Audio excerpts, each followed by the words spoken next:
अगर आप 7वें चरण में बिहार सरकार में शिक्षक बनना चाहते हैं और आपका मेधा प्रतिशत कम बन रहा है तो इसके लिए आपको क्या करना चाहिए? ये प्रश्न आपके मन में भी बार बार आ रहा होगा और इसके साथ ही आप अपना मेधा प्रतिशत लेकर हमसे या फिर किसी अन्य यूट्यूबर से भी अपना मेधा प्रतिशत बताते हैं, अपना कैटेगरी बताते हैं और ये जानने का प्रयास करते हैं कि आखिरकार आपका 7वें चरण में होगा या नहीं होगा।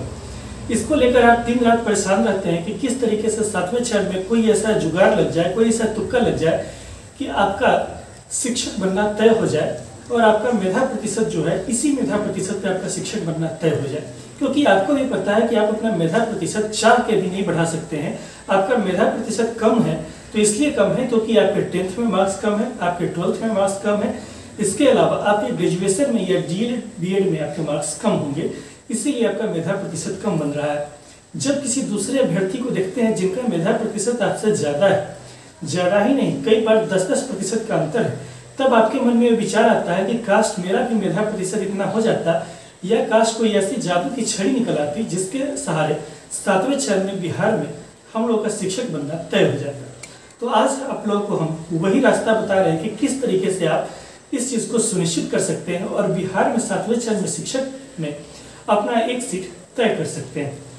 देखिए, यह तो तय है कि आप अपने मेधा प्रतिशत में कोई बदलाव नहीं कर सकते हैं क्योंकि जो 10th का एग्जाम हो चुका है, जो 12th का एग्जाम हो चुका है या अन्य जो एग्जाम हो चुके हैं उनके अंकों में आप बढ़ोतरी नहीं कर सकते हैं। यानी कि आप इसमें किसी भी तरह का जिसको बढ़ाने की प्रक्रिया कही जाती है इसको आप बढ़ा नहीं सकते हैं। तो फिर क्या किया जाए?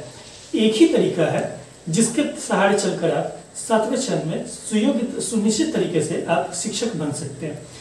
वो तरीका है कि सीटों की संख्या ही बढ़ा दी जाए। अगर ऐसे अभ्यर्थियों की संख्या ज़्यादा है जिनका मेधा प्रतिशत अधिक है तो सीटों की संख्या भी बढ़ा दी जाए, तब कम मार्क्स वालों का भी होना संभव हो पाएगा। अब सीटों की संख्या कैसे बढ़ा सकते हैं आप, इस बात को अच्छे तरीके से समझ लीजिए।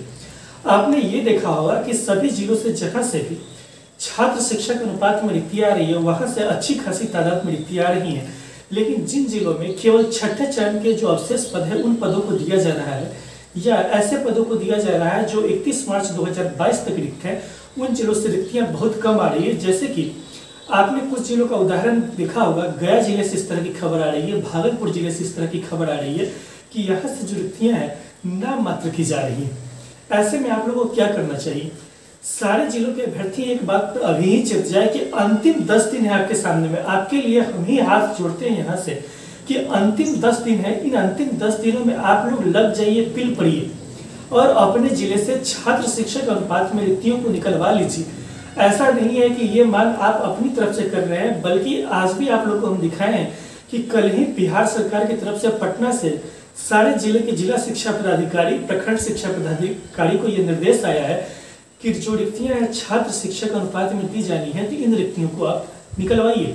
अगर आप ऐसा नहीं करते हैं इन अंतिम बचे हुए 10 दिनों में तो जिनका मेधा प्रतिशत कम है वे शिक्षक बनने का ख्वाब छोड़ दें, क्योंकि ऐसे में क्या होगा कि अधिक मेधा प्रतिशत वाले लोगों का तो हो जाए। कल ही हम लोगों ने दिखाया था कि 1600 रिक्तियाँ आई हैं और 1600 रिक्तियों में केवल 6 रिक्तियाँ सोशल साइंस की हैं। ऐसा इसलिए हुआ है क्योंकि यहाँ से छात्र शिक्षक अनुपात में रिक्तियाँ नहीं दी गई हैं, तो 1600 रिक्तियों में केवल 6 रिक्तियाँ सोशल साइंस की है। तो इन 6 रिक्तियों पे किनका होगा? आप स्वयं बताइए कितने मेधा प्रतिशत वालों का होगा? आप लोग बार बार ये प्रश्न करते हैं कि मेरा मेधा प्रतिशत 66% बनता है, 62% बनता है, 68% बनता है। तो पहले 80% वालों का होगा, पहले 77% वालों का होगा, पहले 74% वालों का होगा, पहले 71% वालों का होगा या पहले 68% वालों का होगा? आप इस बात को स्वयं बताइए। तो अगर आप अपने जिले से रिक्तियों को निकलवा लेते हैं तो आप ये बात मान के चलिए कि पूरी जिंदगी, आज का 10 दिन का मेहनत आपको अगले 50 साल तक सुकून देगा। इस बात को आप जान लीजिए। आप लोग ऐसा करते हैं, खास करके महिला अभ्यर्थियों में समस्या देखने में आती है। कई बार पुरुष अभ्यर्थी भी ऐसा करते हैं कि आप लोग ऐसा सोचते हैं कि हम घर में बैठे रहे, मेरे लिए मेरे जिला अध्यक्ष काम कर रहे हैं, मेरे लिए कोई और काम कर रहा है, मेरे लिए सचिवालय की टीम काम कर रही है, मेरे लिए कोर्ट टीम काम कर रही है। ऐसा अगर हर एक आदमी सोचने लगे तो फिर क्या होगा?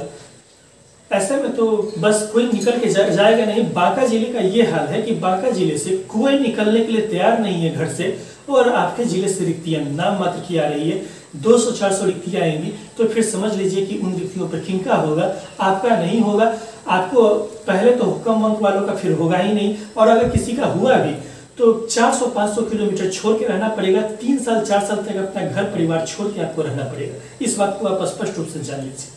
तो अपने अपने जिलों से रिक्तियाँ निकलवाइए। आज हम सिर्फ समस्या ही नहीं बता रहे हैं, समाधान भी बता रहे हैं। कल हम स्वयं अपने जिले की रिक्ति को जानने के लिए, सीतामढ़ी जिले की रिक्ति को जानने के लिए डीओ कार्यालय गए थे, लेकिन आपको पता होगा कि वहाँ डीओ से मुलाकात नहीं हो पाई। फिर से आज हम जानेंगे तो किस तरीके से हम लोग को जाना है, इस बात को जान लिया। आप लोग में अलग अलग जिलों के अभ्यर्थी हैं, आप लोग अपने जिले से जो भी आदमी लीडर बनना चाहते हैं अपना मोबाइल नंबर नीचे कमेंट बॉक्स में लिखे। आपके मोबाइल नंबर को हम अपने कम्युनिटी टैब में डाल देंगे और आपके जिले के जो अन्य अभ्यर्थी होंगे उस संबंधित मोबाइल नंबर से आपको संपर्क करेंगे। और आप जब 10 अभ्यर्थी 20 अभ्यर्थी हो जाते हैं तो आप अपने संबंधित जिला पदाधिकारी तक जाइए, जिला शिक्षा पदाधिकारी तक जाइए और उनको ज्ञापन सौंपिए। आपको कुछ नहीं करना है, जाके आवेदन देना है, अपनी मांग देनी है। आप अपनी मांग के लिए इतना डरते क्यों हैं? आपको किस बात का डर लगता है? आपको पकड़ के रखेगा, आप कोई अपराध तो नहीं कर रहे, आप मर्डर तो नहीं कर रहे। अपने आवाज के लिए, अपने अधिकार के लिए आप अगर आज नहीं बोल पाते हैं, कल नियोजन इकाई में आपके साथ धांधली हो जाएगा, आप वहां नहीं बोल पाइएगा। कब तक चुप रहिएगा?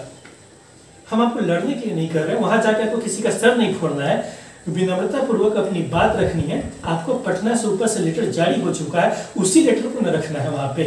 आप इतना काम अगर नहीं कर सकते हैं तो फिर कम मेधांक पे शिक्षक बनने का ख्वाब क्यों पाल रहे हैं? सिर्फ रिक्तियां निकलवाइए भाई मेरी, सिर्फ और सिर्फ रिक्तियां निकलवाइए तो कम से कम मेधांक वाले का भी होना सुनिश्चित हो जाएगा। आप लोग से फिर से अंत में निवेदन करते हैं कि अपने अपने जिलों में जाइए। समझ रहे हैं कि बिहार में भी मौसम हालात थोड़ा प्रतिकूल है, पहले तो गर्मी थी, अभी फिर बरसात होना स्टार्ट हो गया है, लेकिन अंतिम 10 दिन यही, इसी अंतिम 10 दिन में आपका अगले का 50 साल का भविष्य सुनिश्चित होगा।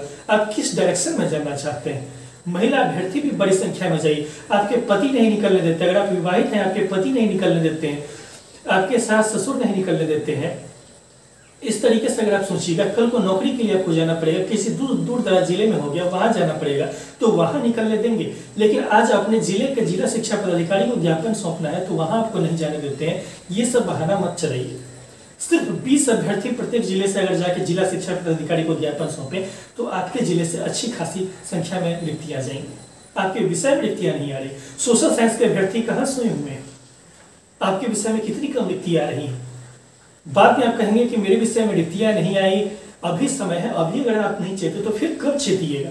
अंतिम 10 दिन भाई मेरे, अंतिम 10 दिन मेहनत कर लीजिए। आपके साथ हम भी खड़े हैं। जिस जिले से शिकायत आती है, कल भी शिकायत आई थी, शायद कौन सा जिला था, नवादा या कैमूर जिले से कल शिकायत आई थी। उस शिकायत को भी कोर्ट टीम तक पहुंचाने का हमने प्रयास किया और वो आपकी बात पहुंचा दी गई। और भी जो अभ्यर्थी मैसेज करते हैं कि हमारी ये समस्या है, ये समस्या है, सारी समस्याओं को हम लोग व्यक्तिगत रूप से सुनते भी हैं, सचिवालय में भी रखने का प्रयास करते हैं जो भी आपकी समस्याएं हैं। तो केवल एक आदमी के करने से नहीं होगा, बल्कि आप बिहार भर में अगर 1 लाख अभ्यर्थी हैं, 1.5 लाख अभ्यर्थी हैं, इन 1.5 लाख अभ्यर्थियों में केवल 10,000 लोग अपने जिलों में चले जाए तो रिक्तियां अच्छी खासी आ जाएंगी। अगर ये वीडियो पसंद आया हो तो आप लोग आज लाइक नहीं कीजिए, सब्सक्राइब नहीं कीजिए, पहले अपने जिले से, जिस जिले का आप संबंधित है, अपना मोबाइल नंबर नीचे कमेंट बॉक्स में लिखिए। आपका मोबाइल नंबर हम लोग जो कम्युनिटी टैब है उसमें डालेंगे ताकि आपके जिले से संबंधित अन्य अभ्यर्थी जो डीओ कार्यालय जाना चाहेंगे आपसे संपर्क करेंगे और फिर आप लोग अपने अपने जिला शिक्षा पदाधिकारी के कार्यालय में जाइए और ज्ञापन सौंपिए। फिर आपसे मुलाकात होगी नेक्स्ट वीडियो में। तब तक के लिए धन्यवाद। Thank you.